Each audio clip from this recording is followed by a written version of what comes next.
Hello बच्चों, कैसे हो? स्टोरी टाइम कहानियाँ जो जीना सिखाने में आप सबका स्वागत है।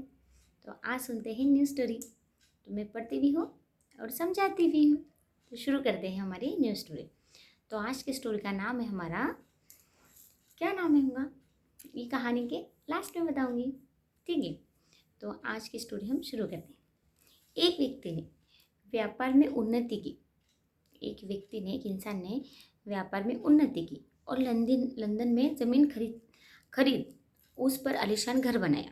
उसने क्या किया उसने बहुत तरक्की की। व्यापार यानी बिजनेस में बहुत सक्सेस बन गया वो। और उसने लंदन में एक घर बनाया, आलीशान बंगला बनाया। भूमि पर पहले से एक खूबसूरत स्विमिंग पूल और पीछे की एक साल पुरानी लीची का पेड़ था। क्या था? भूमि पर पहले से ही एक स्विमिंग पूल था। मतलब वो ज़मीन पर पहले से एक स्विमिंग पूल बना था और उसके पीछे क्या था? एक लीची का झाड़ था जो कितने साल पुराना था? 100 साल पुराना था। उन्होंने वो भूमि उस लीची के पेड़ के कारण ही खरीदी थी। उस बिजनेसमैन ने, उस व्यक्ति ने क्यों खरीदी थी वो भूमि? वो लीची के पेड़ के कारण। वो 100 साल पुराना था, उसी के कारण उसने वो बंगला खरीदा था। तो क्योंकि उनकी पत्नी को लीचियाँ बहुत पसंद थी, इसलिए खरीदा था, क्योंकि उनकी पत्नी को लीचियाँ बहुत पसंद थी और वो लीची का झाड़ था उस बंगले के पीछे, इसीलिए उन्होंने वो बंगला खरीदा था।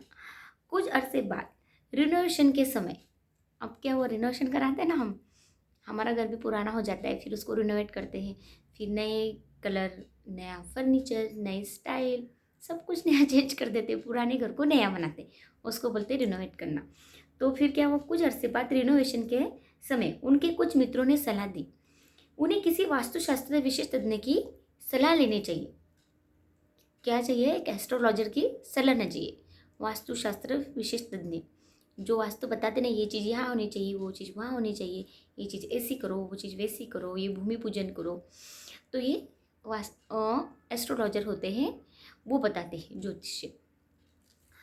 उनके मित्र ने उनको सलाह दी कि तुम एक एस्ट्रोलॉजर से मिलो और उनसे कुछ सलाह लो। तो यद्यपि उसे ऐसी बातों पर विश्वास नहीं था, उस व्यक्ति को जिसने बंगला खरीदा था, उसे ऐसी बातों पर विश्वास नहीं था, उस बिजनेसमैन को। फिर भी मित्रों का मन रखने के लिए, फिर भी अपने दोस्तों के खातिर उन्होंने बात मान ली और हांगकांग एक शहर है, वहाँ से 30 साल से वास्तुशास्त्र के बेहद प्रसिद्ध मास्टर काव को बुलाए। मिस्टर, क्या नाम है उनका? मास्टर काव को बुलाया, उस एस्ट्रोलॉजर का नाम है। तो उन्हें एयरपोर्ट से लिया। दोनों ने शहर में खाना खाया, उस बिजनेसमैन ने और उस एस्ट्रोलॉजर ने, दोनों ने खाना खाया। उसके बाद वो अपने कार में लेकर अपने घर की ओर चल दी। बाद में वो बिजनेसमैन और वो एस्ट्रोलॉजर अपने खाना वाना खा के होटल में अपने घर आ गए। रास्ते में जब कोई भी कार उन्हें ओवरटेक करने की कोशिश करती, वो उसे रास्ता दे देते। अब घर आते वक्त रास्ते में कोई भी कार उनको ओवरटेक करती, पहले उनको जाना होता है, किसी को बहुत जल्दी जल्दी होती है, तो कोई गाड़ी उसके आगे भी जाने के लिए बहुत तेज़ रफ्तार से गाड़ी चलाते, ओवरटेक करना उसे कहते। तो फिर भी उस एस्ट्रोलॉजर ने, ज्योतिष ने उन्हें जाने दिया, उस बिजनेसमैन ने भी उन्हें जाने दिया।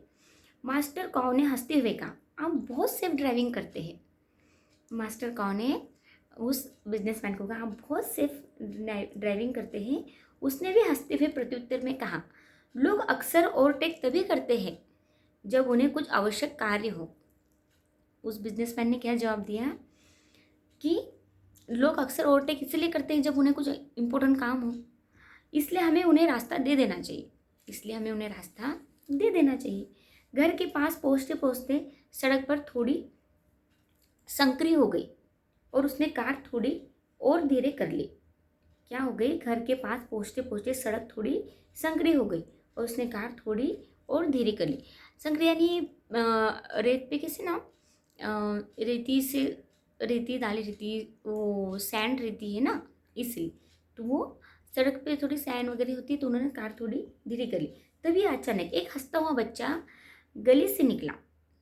तभी क्या हुआ? अचानक हंसता हुआ बच्चा गली से निकला और तेजी से भागते हुए उनकी कार के आगे से सड़क पार कर गया। तभी क्या हुआ? हंसता हुआ एक बच्चा गली से निकला और उनके कार के आगे से सड़क पार करते हुए निकला। हम्म वो उसी गति से चलते हुए उस गली की ओर देखते रहे।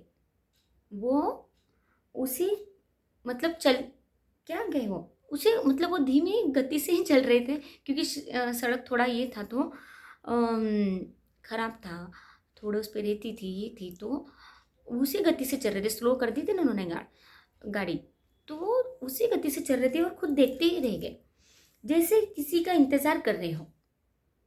ऐसे देख रहे थे जैसे किसी का इंतजार कर रहे हो।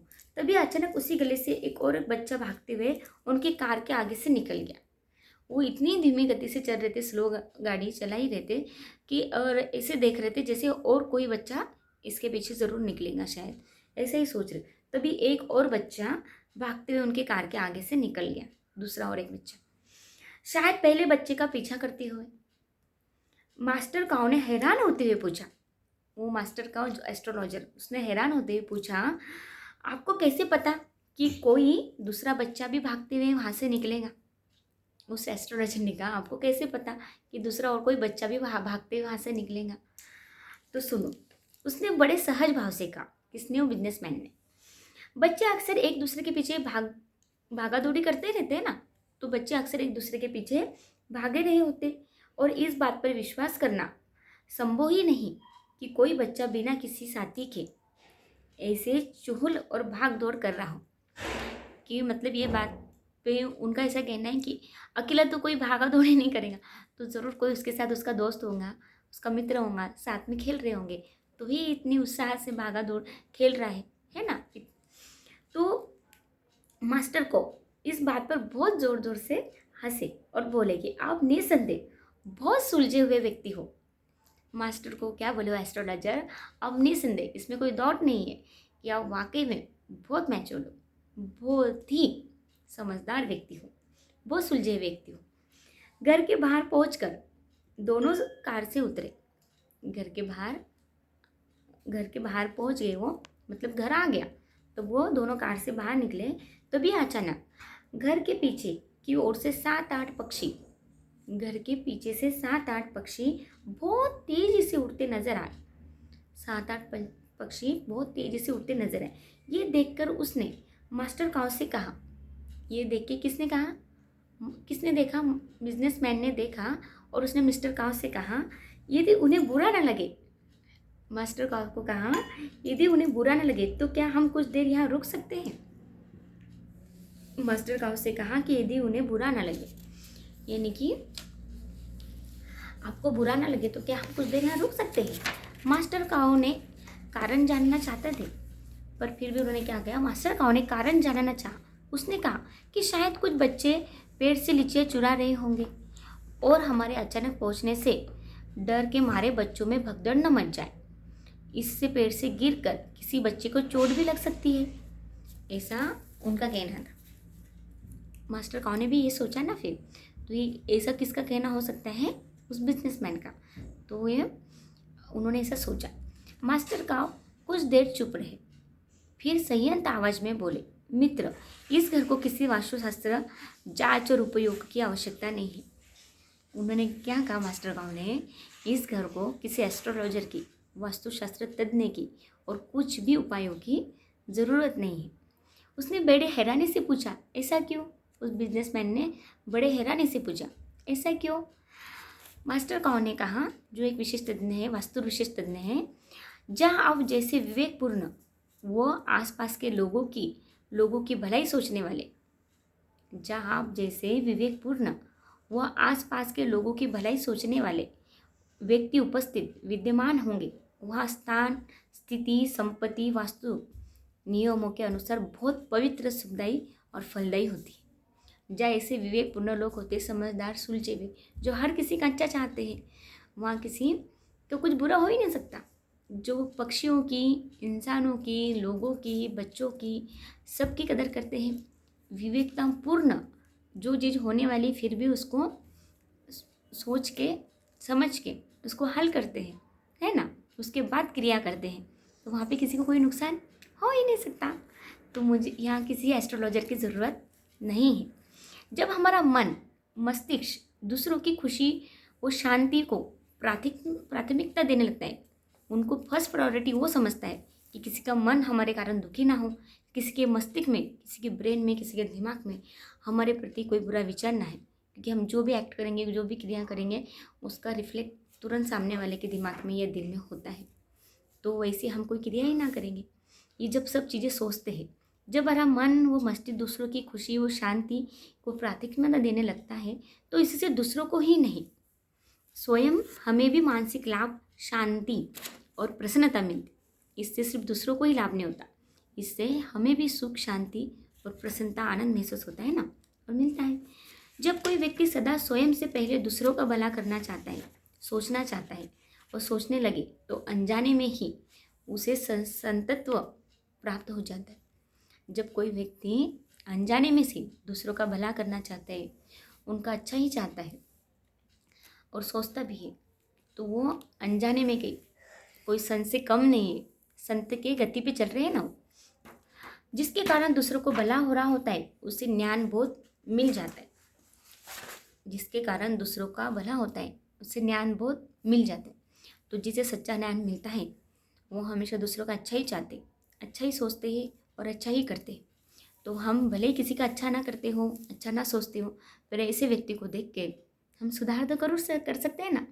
उन चीज़ों को ख़त्म करो यार, जो आज तक चली आई है। अब हमें उन्हें शुरू करना है जो पहले से चलती थी, हमारे पूर्वज जो चलाते थे, जो संत, ज्ञान, मुनि और जो भगवान जिसे हम ढूंढ रहे, वो हमें खुद कहता है ना, अगर दिल से सुनोगे तो उसकी बात सुन भी पाओगे कि सुख, शांति, प्रेम, आनंद और स्नेह से रहो, और खुद भी रहो, दूसरों को भी रहो। तो बच्चों, ये हमारे बेसिक वैल्यू है, यही तो वैल्यू एजुकेशन है। कितनी भी डिग्री ले लो, पर अपने वैल्यू एजुकेशन को मत भूलो, और ये बेसिक संस्कार हमारे हमेशा कायम रखो। देखा ना, वो इंसान कितना विवेक था क्यों कहा गई, एक विवेकता के ऊपर मैं आपको एक और नई स्टोरी सुनाऊंगी, ठीक है। अब ये स्टोरी इसलिए विवेकता में है क्योंकि कोई चीज़ होने वाली है या हो रही है, उसके पहले उसका अनुमान लगाना और बड़ी विशेषता के से जो अनहोनी हो सकती है उसको टाल देना, अच्छी सही सोच से और सही समझ के उसको हल कर देना, यही विवेकतापूर्ण कार्य जो हमें करना चाहिए, इसे ही विवेकता कहते हैं। तो क्या है आज की स्टोरी की नाम, अब मुझे कमेंट्स में बताना, नहीं तो फिर मैं तो बना ही दूँगी थंबनेल पे। ओके, ठीक है, ओके, बाय, टेक केयर और खुश रहो और मस्त रहो।